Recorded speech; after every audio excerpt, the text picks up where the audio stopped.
Olá, amigos seguidores do Informativo Pio do Jacu, mais uma vez conversando com a jornalista Cristina Grêmio. Essa é uma segunda parte, na verdade, que a gente vai abordar, fazer uma pegada diferente da nossa entrevista com ela, né? Vamos falar um pouco mais da questão da direita, do conservadorismo, também das pautas nacionais. Tudo bem, Cris? Tudo bem, obrigado pelo convite mais uma vez, um prazer conversar aqui com os ouvintes e espectadores do Pio do Jacu. Muita gente do interior do estado. Ontem eu estive num evento aqui na capital, aí um rapaz de Palmital que estava lá participando, assisti a entrevista da Cris, eu sou fã dela, gosto dela, pretendo aí apoiar ela em 2026, né? Aonde que você viu? Eu vi lá no teu canal, lá no Instagram. A mídia independente, ela ganhou muito fôlego com o advento das redes sociais, porque as pessoas começaram a buscar por conta própria a informação, e hoje em dia ela é mais pulverizada e cada um escolhe aqueles veículos ou aqueles jornalistas, enfim, aqueles canais em que se sente mais bem acolhido em termos de fidelidade da informação, né? E essa é a riqueza da era da informação. Tem muito barulho ainda, a gente precisa aprender a conviver com a desinformação, com as mentiras, às vezes através de canais oficiais ou mídias tradicionais, né, mas tem uma liberdade muito grande e eu gosto bastante disso, de a gente buscar a informação aonde a gente confia. Com certeza, Cris. Então, essas questões nacionais atualmente, hoje, né, você viu aí que praticamente o Congresso está se rebelando contra o governo, né, em pautas aí como essa questão de OF, e só que também teve o aumento agora dos parlamentares, né, e teve, hoje eu estava vendo de manhã na Ouro Verde, que teve parlamentares de estados onde não serão aumentadas as cadeiras, que também votaram aumento. Eu gostaria que você comentasse essas duas pautas, porque, na verdade, reflete que nós temos um quórum hoje no Congresso que pode fazer um impeachment presidencial, né? Então, como que você vê o Congresso Nacional e você que vai pleitear, né, a ser uma membro do Congresso Nacional, caso consiga aí a eleição em 2026. São muitas questões, né? Antes de falar de 2026, vamos falar o que está acontecendo no Congresso hoje. Lula tem aquela velha política do toma lá da cá, que eles chamam de presidencialismo de coalizão. Então, quando ele se elege, através do sistema eletrônico de votação, né, sem condições de auditagem e com toda a celeuma que se construiu depois, que ninguém pode sequer questionar ou duvidar, é aquilo mesmo. Quando ele se elege ali, ele chama para junto de si não só os partidos de esquerda que já estavam com ele na campanha, é óbvio, né? Mas também os partidos de centro, aqueles que ou vão para um lado ou vão para o outro, conforme o vento do momento. E nessa eles levam muitos junto com eles. Tanto que se a gente pegar, vou dar exemplo aqui, que às vezes o eleitor não se dá conta. No segundo turno de 2022, apenas 2 partidos apoiaram o PL, a candidatura de reeleição do presidente Bolsonaro. Podemos e Republicanos. No que as urnas eletrônicas foram anunciadas ali dando vitória para o Lula, imediatamente o Republicanos começou a negociar com o PT. Marcos Pereira, que é o presidente nacional do cacique, né, do Republicanos, porque os partidos têm caciques, ele já começa a negociar. O Republicanos do governador de São Paulo, Tarcísio, da senadora Damares Alves, que são de direita, conservadores, eleitos pelo bolsonarismo, o Republicanos tem 3 ministérios dentro do governo Lula. Vamos pegar o PSD, que virou o grande partido nacional, né, do Kassab. O Kassab está tentando ser vice do Tarcísio, numa chapa para a presidência ou até para governo de São Paulo. O Kassab tem 3, o PSD tem 3 ministérios dentro do governo Lula. O PSD que está no governo do Paraná, tá agora continua na prefeitura de Curitiba. As pessoas não se dão conta. A gente for pegar, aqui tem inúmeros partidos desses chamados de centro que estão com 1, 2, 3 ministérios. União Brasil, do nosso senador Sérgio Moro, que a gente não tem dúvidas que não só é de direita como anti-Lula, né? Inclusive odiado pela esquerda por ter sido o primeiro juiz, entre quase 20 juízes que deram condenação para Lula. União Brasil tem 3 ministérios dentro do governo Lula. Então, nesse contexto, quando a gente vai ver, Lula tinha, no início do governo, maioria no Congresso. Ele conseguia aprovar tudo que ele queria e tá aí os aumentos reiterados de impostos e a gente arcando com tudo isso. Agora, diante do aumento da rejeição de Lula, por causa de um monte de trapalhadas do ministro da Fazenda, Fernando Haddad, que não à toa ganhou o apelidinho de Taxade, né, por inúmeros aumentos de impostos, a economia, a bancarrota, muitas empresas falindo, né, desemprego aumentando, eles conseguem manter uma faixa de emprego lá nos dados do IBGE artificial, Mas a gente sabe que está aumentando, a gente conhece na vida real a dificuldade das pessoas. Inflação nem se fala, inflação dos alimentos, para não dizer que picanha ficou esquecida, né? Até os ovos e o café agora são difíceis de comprar. Então, com tudo isso acontecendo, o que acontece com esse centrão que tinha aceito a política do toma lá da cá, ou presidencialismo de coalizão que o presidente Lula propaga, que é loteamento dos ministérios para partidos políticos? O Centrão está desembarcando. Por quê? Porque no ano que vem tem eleições, eles vão ter que pedir voto de novo, todos esses deputados, e o eleitor vai cobrar. Mas vocês passaram os últimos 4 anos votando junto com o governo Lula, votando pelo aumento de impostos, votando pelo endividamento do Estado, votando para Bolsa Família para mendigo, votando, que eles chamam de Bolsa Crack, né? Votando por todos esses absurdos com os quais a gente não concorda, e agora querem o nosso voto, né? Vendo isso, antevendo o que pode acontecer em 2026, os partidos do Centrão estão caindo fora. E nesse contexto, o governo Lula recebe uma derrota acachapante no Congresso, foi agora na noite dessa quarta-feira, né? Exatamente. Que foi o fim do IOF.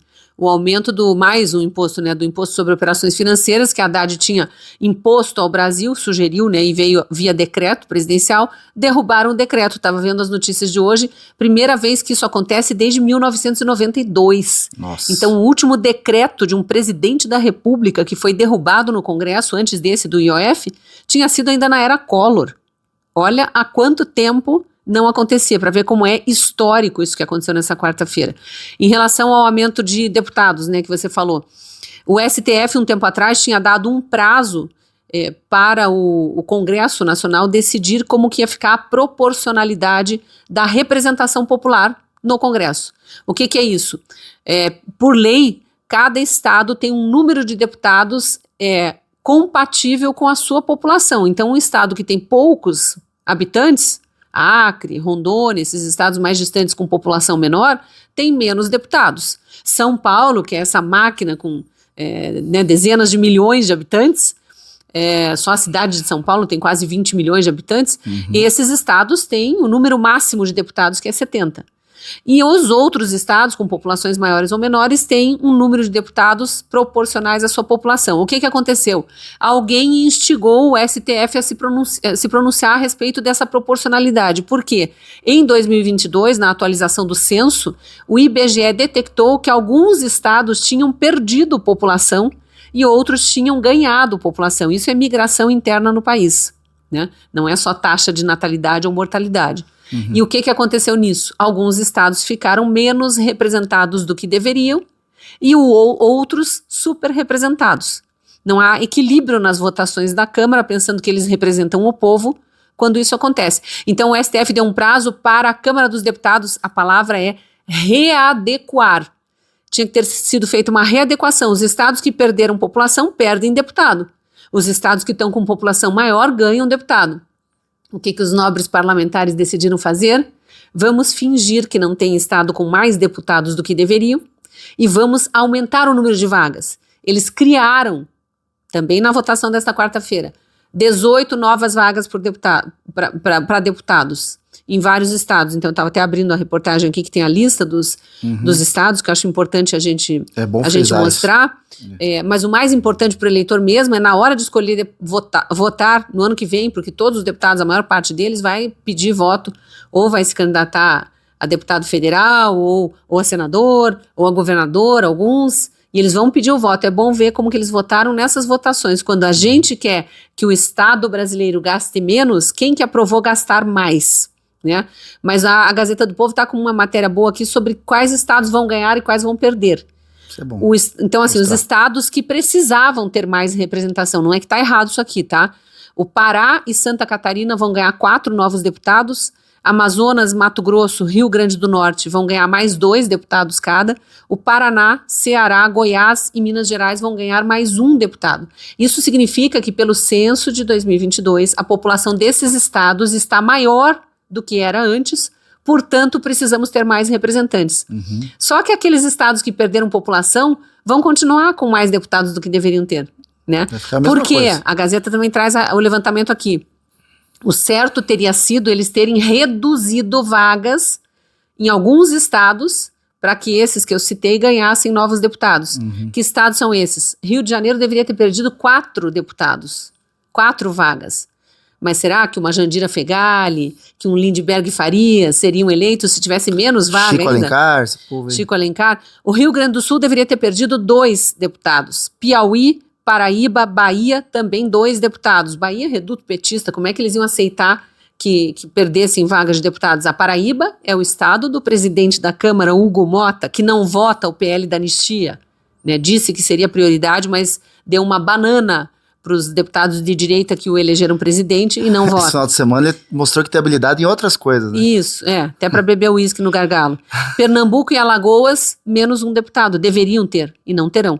Então, assim, ao mesmo tempo que a gente vibra com a derrubada do decreto do IOF, a gente fica indignado com a aprovação de mais gastos para o Estado brasileiro, no caso o Legislativo, porque vão criar mais 18 vagas de deputados, nós vamos eleger no ano que vem mais deputados, precisa de mais assessores, né, mais fundo partidário, mais verbas de gabinete. Vale paletó, que chamam, né? Quando foi para o Senado, paletó, quando foi para o Senado, porque os senadores também precisam aprovar, porque isso aqui é mudança na Constituição, tem que passar nas 2 casas.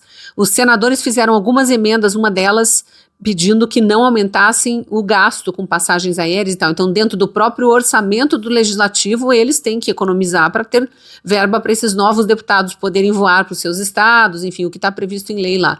Mas não previram, por exemplo, a redução, o remanejamento de verba para salário. Então, só ali para salário de 18 novos deputados já fizeram a conta 10 milhões por mês. Numa legislatura, num mandato de 4 anos, 40 milhões.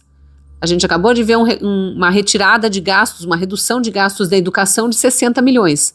Então, quando a gente olha o todo, é um absurdo assim, aprovarem mais gastos né, para o poder público, porque afinal de contas somos nós, os pagadores de impostos, Sim, que arcamos com tudo isso. Então, por que é importante a gente acompanhar a política nacional? O que eu passei aqui é um monte de detalhezinho e nós, analistas políticos, acabamos conhecendo a fundo todos esses detalhes. Mas o eleitor não percebe isso no dia a dia. E depois ele percebe o político com uma campanha milionária, né, o que significa marqueteiro, propagandas políticas lindas, drone voando sobre a cidade grandes é linda. eventos, né? Grandes eventos, distribuição de brindes, que é proibido, mas eles fazem, né? Isso tudo configura abuso de poder econômico. E normalmente quem faz isso são aqueles que estão pouco preocupados com os gastos que o Estado brasileiro está tendo, que no final das contas somos nós que pagamos, o pagador de impostos. Então é muito importante a gente se conscientizar, acompanhar a política dentro do possível. Eu sei que as pessoas trabalham e não podem ficar o dia inteiro, nós vivemos disso, né? Mas que pelo menos acompanhem canais nos quais confiem, para que possam ter minimamente informação de qualidade para poder decidir o voto consciente. 2026 tem muita gente que a gente vai colocar lá, né? Tem renovação da Câmara, do Senado, governador, presidente da República e também nas assembleias legislativas. Então, e aqui no Paraná, Cris, como que você está vendo o desenho político hoje? Você hoje é pré-candidato ao Senado, tem outros que estão postulando também, né? Houveram alguns boatos aí da última semana também, não precisamos citar nome e tal, nem quero isso, mas gostaria que você comentasse um pouco a respeito. Aí teve um barulho aí de uma informação que foi considerada distorcida aí. Até eu conversei com algumas pessoas que não acreditaram nessa informação. Gostaria que você desse uma pincelada nisso. Difícil não citar nomes e não falar da informação, você não sabe qual a informação é. Eu sou alvo de inúmeras mentiras. Eu sofri um ataque desproporcional não, violento, acho que é a palavra certa, durante a campanha eleitoral de 2024, quando eu fui candidata a prefeita de Curitiba, por uma indústria de calúnia.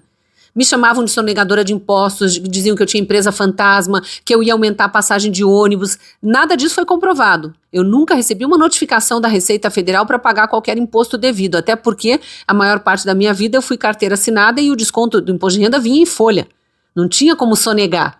Né? E a acusação foi feita por um candidato que acabou se elegendo, né? A indústria de mentiras foi bem forte, por um candidato que só trabalhou a vida inteira de cargo comissionado. Então ele nunca teve desconto em folha ali nem sofreu o que a gente sofre na iniciativa privada de imposto de renda. O esquema lá é diferente. Ele me dizia que eu tinha empresa fantasma.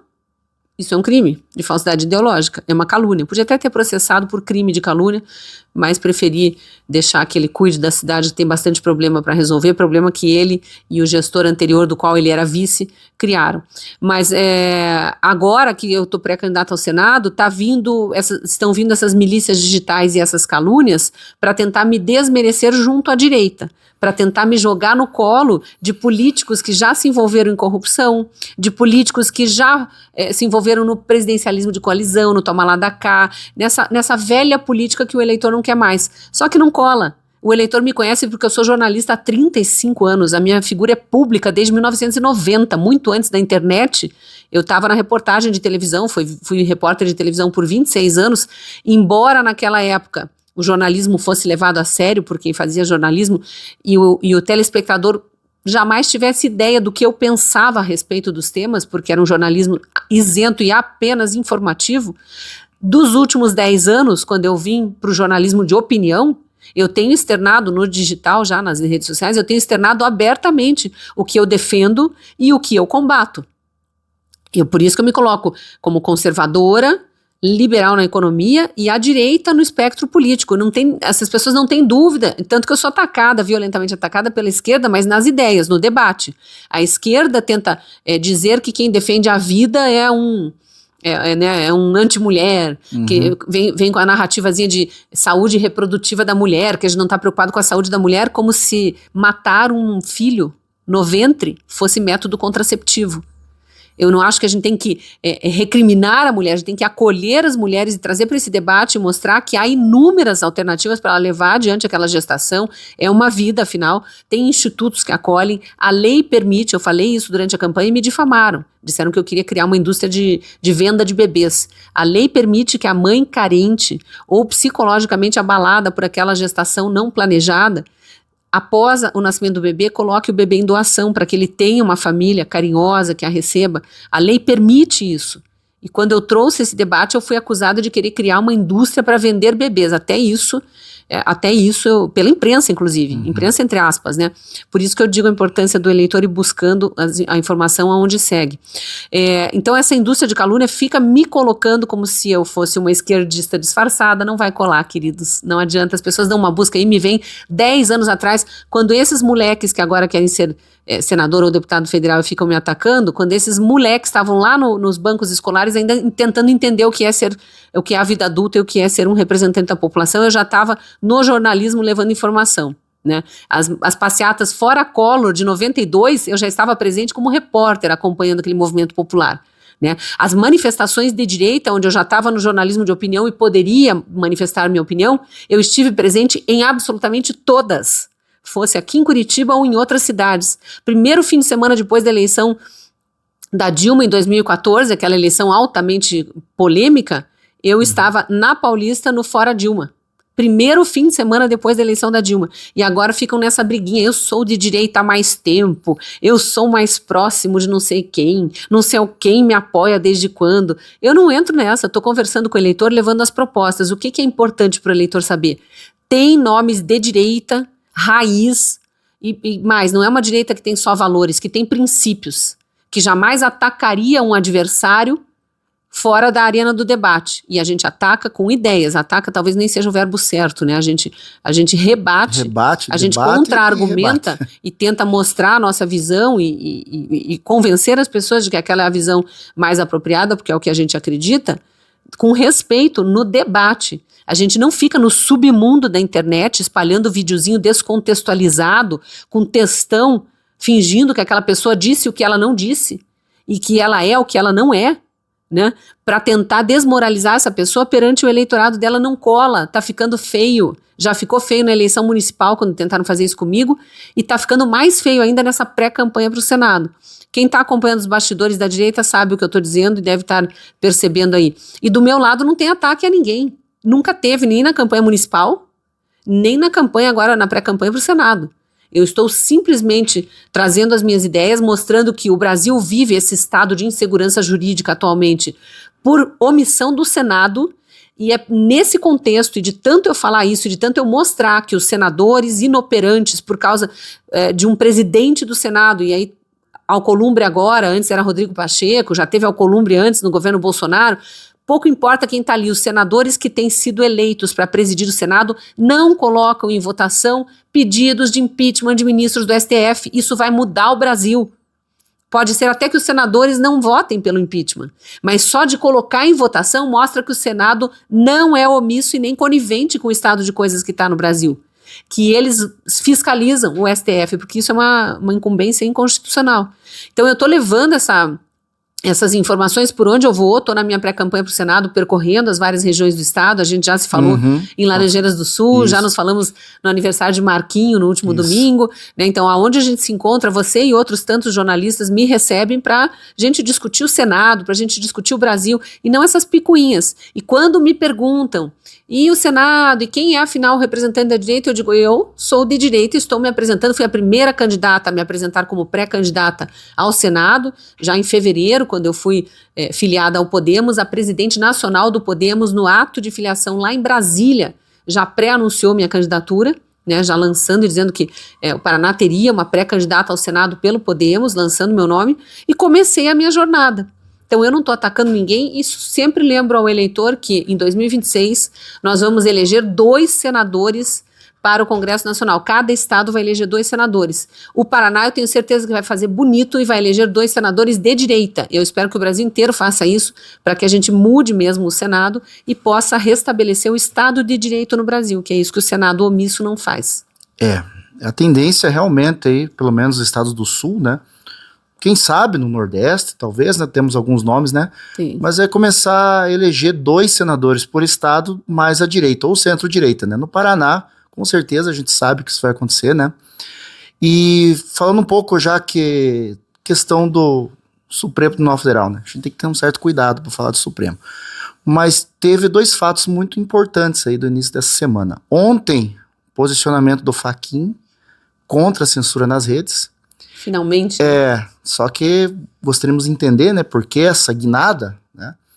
E também agora que teve uma redução de gastos e agora os ministros estão tendo que viajar de avião de carreira. O que você me diz?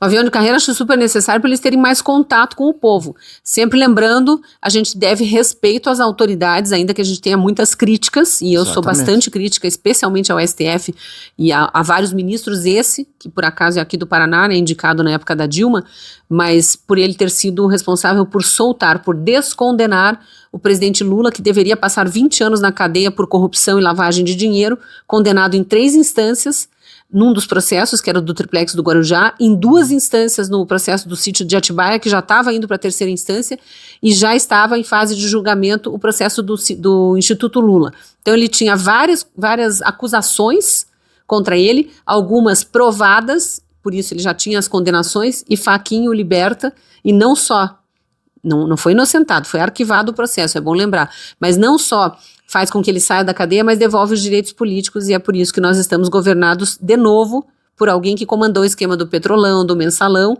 e também a gente está vendo agora, da Lava Jato, né, e também a gente está vendo agora as coisas que estão surgindo no governo, por exemplo, o escândalo do INSS. Tem sempre o PT de Lula por trás da história, ou no governo, né, no governo dele as coisas acontecendo. STF, vamos para a parte boa, né? O ministro Fachin votou a favor da liberdade de expressão no caso da censura às redes sociais, que os outros ministros, com exceção do André Mendonça, foram a favor. Então o placar está 8-2, é causa perdida, né? Ainda tem o voto de Nunes Marques, que a gente espera que venha para o lado da liberdade também. Ficarão Fachin, André Mendonça e Nunes Marques, provavelmente, do lado da liberdade, mantendo o marco civil da internet, e o STF agora querendo legislar mais uma vez, né, avançando sobre a independência do poder legislativo e mudar a lei, quando jamais poderia estar fazendo isso, mas regular, eles chamam de regular, né, a palavra bonitinha para censurar as redes sociais. Eu acho, mas aí é uma mera opinião, um pitaco aqui, em função das defesas anteriores de Fachin. Ele é com os outros ministros, com a maior parte dos ministros. Ele não está do lado do André Mendonça nessa causa. Eu acho que ele dá esse voto para o lado de cá, para o lado da liberdade de expressão, já para amenizar antecipadamente as críticas que virão a ele quando ele assumir a presidência do STF, que ele está para assumir a presidência do STF, né? Então eu acho que ele já está. E depois, porque já era causa vencida mesmo. Os outros já tinham dado maioria de voto para derrubar a independência, né, do cidadão comum, a liberdade de expressão. Então, tanto fez como tanto faz, ele deve ter pensado assim, mas essa é a minha opinião, tá? Não tenho informação segura para afirmar que seja isso. Me parece, porque Fachin não era pró-liberdade de expressão, ele é da turma da censura, da turma da perseguição a inocentes, da perseguição política, da acusação sem provas, do julgamento em tribunal errado, tudo isso que está acontecendo nos processos do 8 de janeiro, Fachin está sempre com a turma do lado de lá. Por que de repente ele vem defender a liberdade de expressão? Ele defendeu prisão de jornalista, extradição de jornalista, extradição não, perseguição a jornalista extraditado, autoexilado, né? Por que de repente ele defende a liberdade de expressão? Eu acho estranho, mas que bom que veio pro lado de cá, vamos aplaudir esse voto. Será que isso não tem influência dos Estados Unidos? O Paulo Figueiredo esteve no Congresso americano ontem, né? Tem umas declarações muito fortes. Na verdade, ele relatou tudo que está acontecendo, que a gente está vendo, né? Será que tem alguma influência externa? Os votos do ministro Fachin, você diz? Questão Magnitsky, questão eu acho que os votos do Fachin e os dos outros, talvez, quando eles são um pouco mais comedidos, talvez tenha o medo por trás, não é influência dos Estados Unidos. Estão vendo que nos Estados Unidos haverá punição para o ministro Alexandre de Moraes, que tentou avançar sobre a soberania americana, que tentou, ele, sendo um juiz brasileiro, aliás, ministro, né? Eu gosto de dizer que é ministro porque nenhum deles vem fora o Fux, nenhum vem da magistratura. O próprio Flávio Dino, que foi juiz antes, já tinha abandonado a magistratura para a vida pública, para a política. Foi candidato várias vezes, foi deputado, foi governador, foi senador, foi ministro do Lula. Sumiu então, tudo que tinha direito. Né? Mas eles são ministros exercendo o papel de juiz. Mas um ministro exercendo o papel de juiz queria avançar sobre a jurisprudência de empresas americanas, de cidadãos americanos ou de estrangeiros com visto permanente de residência nos Estados Unidos, que foi o que Alexandre de Moraes fez. Por isso que ele está sob a mira do Congresso americano, pode vir a ser enquadrado na lei Magnitsky, perder os direitos de fazer operações financeiras com empresas americanas, o que significa que ele não vai mais poder ter nenhum cartão de crédito, nenhum acesso a streaming, a rede social, a nada, porque todas essas redes são americanas. Então é uma lei duríssima. E já foi anunciado lá pelo secretário de Estado americano Marco Rubio que pode vir a se estender a outros integrantes do STF e a esposas de ministros que têm escritórios de advocacia que defendem clientes cujas causas estão no STF.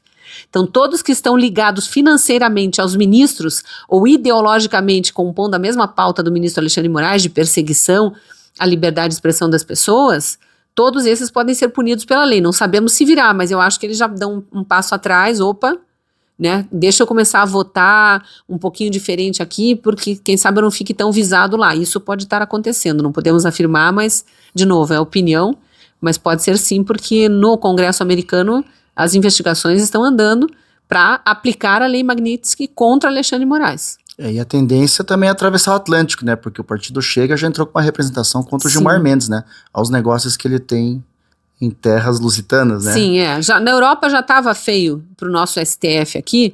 Você citou Gilmar Mendes, eu vou voltar no Alexandre de Moraes, porque ele pede prisão de um cidadão brasileiro, mas que está acolhido e asilado na Espanha. Estou falando do jornalista Oswaldo Eustáquio. De novo, mais um perseguido político. Não cometeu crime algum, mas por ter falado coisas que desagradaram, por ter sido crítico demais ao STF, coisas que desagradaram aos ministros, tinha mandado de prisão contra ele, se autoexilou na Espanha, pediu asilo, está lá e chega um pedido de prisão do ministro Alexandre de Moraes para o judiciário espanhol. O judiciário espanhol diz não. O que vocês chamam de crime, nós chamamos aqui de liberdade de expressão. Ainda dão aulinha de liberdade e de leis para juiz algoz de outro país que está tentando avançar sobre a soberania judiciária espanhola. Então, agora quando vem esse anúncio de Portugal investigar, né, pedido por um partido político português, partido de direita, de investigar Gilmar Mendes, é porque ele tem muitos imóveis, muitos negócios, viaja constantemente para lá, leva muitos poderosos, já levou até Wesley e Batista para as festinhas deles lá em Lisboa, começa a levantar suspeitas, até de sonegação de imposto, aí de crimes eventualmente cometidos naquele país. Então vamos ver como é que avançam essas investigações. Para nós é alvissareiro, né? Que ministros que andam extrapolando as funções da Suprema Corte sejam olhados com olhos mais atentos por quem quer que seja. Você lembrou do Joesley? Esses dias estava com uma foto com o Macron, né? Amigo do Lula, a gente faz toda a rede, né, a cadeia na eleição de 2022 eu fui uma das jornalistas censuradas, na época na Jovem Pan, porque foi proibido dizer que, entre outras coisas, que Lula era amigo de ditadores. Ele assume e estende tapete vermelho para quem? Maduro, que é proibido de viajar para qualquer lugar do mundo, pode ser preso pela Interpol, mas no Brasil de Lula entrou. Aí a gente não podia dizer que ele é amigo de ditadores. Só acredita que ele é democrata quem quer, né? Que defesa de democracia quem faz somos nós, que estamos bravamente nos posicionando, correndo riscos, inclusive nesse Brasil de exceção, e colocando a favor da liberdade de expressão e do respeito às leis, que é o que a gente quer que aconteça. O Maduro pode ir para a Rússia. Cris, encerrando a nossa entrevista, comente um pouco, tem muita gente que é teu eleitor, mas não sabe realmente o motivo. Houve muita desinformação, tal, por que você foi para o Podemos e quem do partido está lhe apoiando? Bem, em 2023, quando eu fui convencida pela população curitibana de direita conservadora de que precisávamos ter um nome de direita concorrendo à Prefeitura de Curitiba e entendi por que colocavam em mim essa esperança de me lançar candidata, aceitei o desafio e me lancei, eu tive muita dificuldade para conseguir partido. Todos os partidos com quem eu conversava, fosse de direita, fosse de centro, pulavam para o colo do centrão, do PSD, que estava com o então candidato a vice já pré-lançado a concorrer. De novo, lembrando, PSD que tem 3 ministérios no governo Lula, que não é de direita, né, que na época da pandemia votou tudo e fez tudo, ao contrário do que Bolsonaro, então presidente da República, pregava, né? Esses partidos todos que eu procurava iam pulando no colo do candidato do PSD. Eu consegui legenda num partido muito pequenininho que nem eu conhecia, que se chama PMB, Partido da Mulher Brasileira, que me acolheu com muita alegria, uma mulher querendo ser prefeita de uma capital, quem sabe chega lá e a gente consegue, né, colocar o nome do partido mais para cima.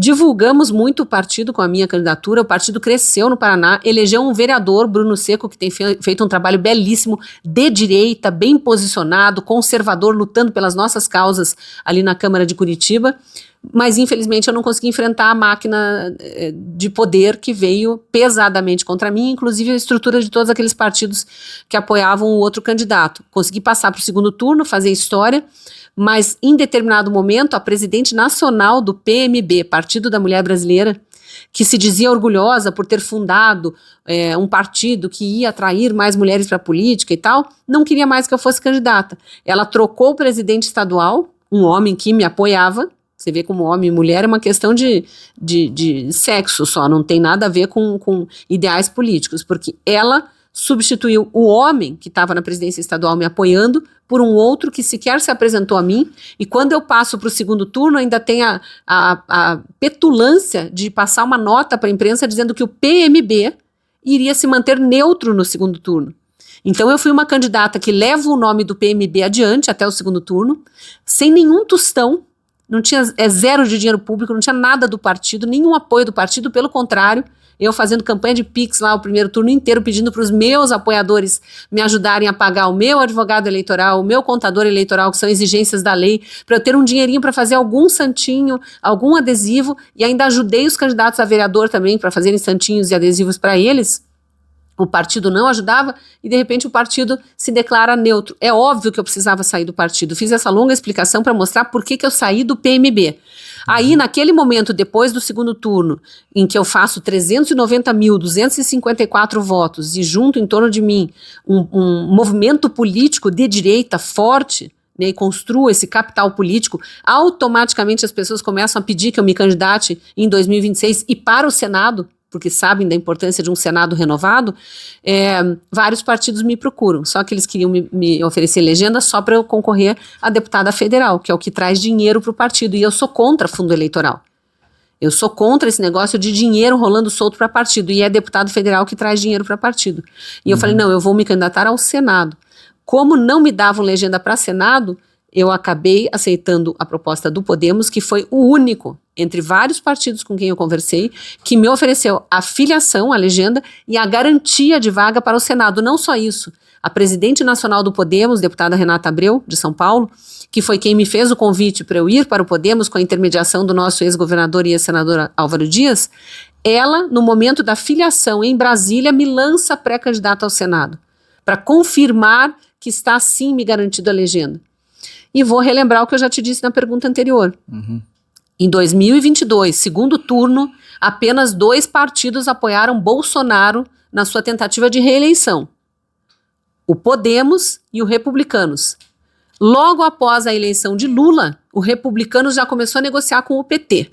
O Republicanos foi para dentro do PT. Não estou dizendo que todos do Republicanos sejam petistas, mas tem uma ala petista. Sim. O Republicanos tem 3 ministérios dentro do governo Lula. O Podemos não. Recebeu oferta e não aceitou. Então, para mim, é um partido, e é um partido que atualmente se define como de centro-direita. O Brasil não tem partido conservador, né? Não tem um partido de direita.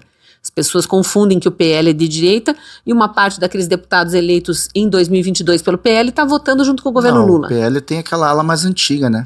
Tem a ala mais antiga. Antes de Bolsonaro. Exatamente. O próprio presidente Bolsonaro ficou muito tempo sem partido até aceitar a legenda no PL. Então, naquelas circunstâncias, o PL não me deu legenda, o presidente Bolsonaro tentou me levar para o PL para eu ser a candidata do Senado, como também o PL Paraná só me garantia a vaga para deputado federal, e o eleitor pede que eu me candidate ao Senado, eu, até por recomendação do presidente Bolsonaro, fui buscar outro partido para me candidatar ao Senado. E eu sou muito grata ao Podemos pela legenda e pelo apoio que tem me dado desde então. Tá, ok. Cris, muito obrigado pela entrevista. Hoje abordamos bastante assuntos, né? Eu acho que muita gente aí que tinha alguma dúvida em relação ao teu posicionamento, não, mas assim, a disposição que você tinha, a questão partidária principalmente, foi esclarecido com essa entrevista. Só lembrando, conservador defende a vida desde a concepção, defende a família, defende o respeito às leis. Isso significa defende a liberdade de expressão, a liberdade de imprensa, a propriedade privada. São bandeiras nossas das quais a gente não abre mão. Tem muita gente que é de direita, defende isso, mas que não tem princípios. Porque eu tenho princípios. Eu jamais faria mal a qualquer adversário de qualquer posicionamento político que fosse. Eu jamais mentiria a respeito de qualquer pessoa para tentar ter algum ganho político, porque os meus princípios não me permitem fazer isso, né? Eu prefiro sair de uma disputa do que ter que mentir a respeito de alguma pessoa se essa fosse a única condição de eu continuar numa disputa. Então, não acreditem em mentiras que estão circulando em grupos de direita, né, que estão circulando até abertamente, às vezes, em veículos que se dizem de imprensa, mas não passam de blogs comprados por gente sem escrúpulo, com medo de enfrentar uma adversária que eles acham que vai ganhar a eleição. Então, me enfrentem no debate, vamos para as urnas, e o eleitor vai escolher quem é melhor. Lembrando, são 2 vagas para o Senado no ano que vem. Tá, ok. Um abraço, pessoal.